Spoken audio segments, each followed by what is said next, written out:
Yo, what's going on, guys? It's Dude here, and today we're going to be back with another setup video, this time on the Mercedes-Benz AMG GT3. This is the newer model GT3 of the AMG, not to be confused with the SLS. So yeah, this is a fantastic car. It's extremely stable, and it's a very neutral front engine car to drive, and today I'm going to be showing you guys a setup for it. This is a fantastic all-rounder. I would pretty much use it anywhere. The straight line speed is solid. It's not the best, but it's definitely solid. The acceleration is solid. The turn-in is surprisingly actually quite sharp, even a little bit oversteery at times, which is something you wouldn't expect from this car given the way it drives with no setup. But with a setup, it really does kind of have an edge to it, a very sharp line between getting it sideways on entry to let it rotate, but then getting back to the throttle. It's also very stable. Has some fantastic traction coming out of low-speed corners, and I may recommend a couple setup changes just in case the car is a little bit too oversteery for your liking. I get the feedback that some of my cars are a little bit on the loose side, so we could definitely work on that with a few setup changes, but nonetheless, I'm about to get into this setup here in a sec. Before we do, I just want to ask you guys, if you do enjoy the video or if you enjoy the setup, to leave a like, comment, and subscribe. It really does help me a lot. Turns out 79% of the people who watch these videos are currently not subscribed, so if you could do that, I would greatly appreciate it. But without further ado, let's get into the AMG setup. So here we are in the AMG GT3 setup. I have the long transmission version on, so I'm just going to scroll down and let you guys see what I got going on here. I'm actually running no downforce on the rear, which is quite interesting. Obviously, if you want to move the final gear to the left, that will increase your top speed. If you want to move the final gear to the right on your transmission, that will lower the top speed and give you more short gear ratios. Yeah, if you want to make the car a little bit less understeery, or sorry, a little less oversteery, you could always bring the downforce up. I like to run it at minimum because then I maximize the straight line speed and I get a lot of turn in with that downforce. So yeah, tracks I recommend are things like St. Croix B, Kyoto Driving Park Yamagiwa, it's pretty good. Maggiore, Circuit de Maggiore, it's quite good as well. There's some other tracks as well, anything with a lot of traction area, but also some decently long straights because that big V8 definitely does howl down the straights. Like I said, it's a fantastic all-rounder. And today our hot lap's going to be on Circuit St. Croix B, the forward version this time. I know in the Ferrari we did the reverse version, but today we're going to be doing the forward version.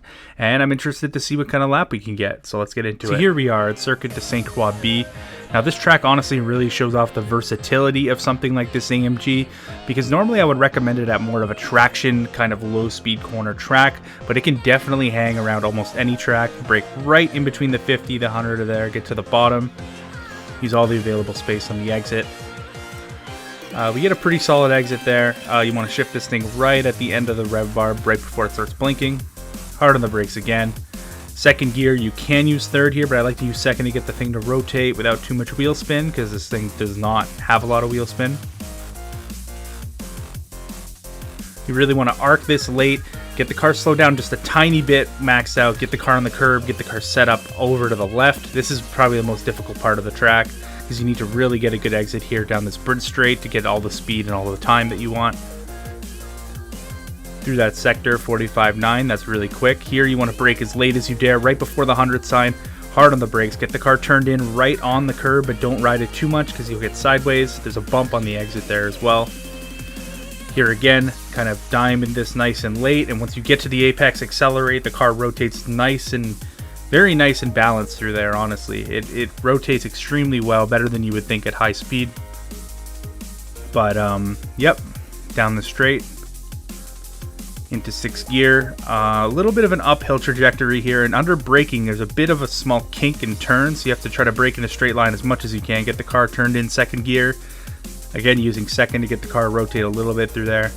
This can be taken flat in this car, so you just want to make sure that you line it up right and don't mess up. Get to the outside, get back to the inside, just stayed right off the curb. Sometimes it could slide through there, but full throttle through here. 150 again, same thing as turn 1, you brake there and stay in 4th gear this time, get a really good exit. This should be a solid lap, honestly. Coming to the line now, a 54.9, so yeah, anything that can get in the 154s is extremely fast at this track. If you run in open lobbies, there's definitely cars that have a higher ceiling, but there's not much that's more consistent at this track than this car. It's really fantastic, and like I said, I recommend you trying it almost anywhere because it's just a very solid car. Once again, I want to say if you are having issues with oversteer, especially on entry, increasing that rear downforce will help you with the stability just a little bit. I personally prefer it with no rear downforce, but you can definitely try it with a higher rear downforce setting if that is what you enjoy driving more. But other than that, guys, that's about it. I hope you guys enjoyed this video. Remember to like, comment, and subscribe. Leave a car request in the comments section below so I can get to that car as soon as possible. I really do appreciate all the support on the previous few video, guys. But thank you guys so much for watching, and I hope you guys have a good night. I'm out. Peace.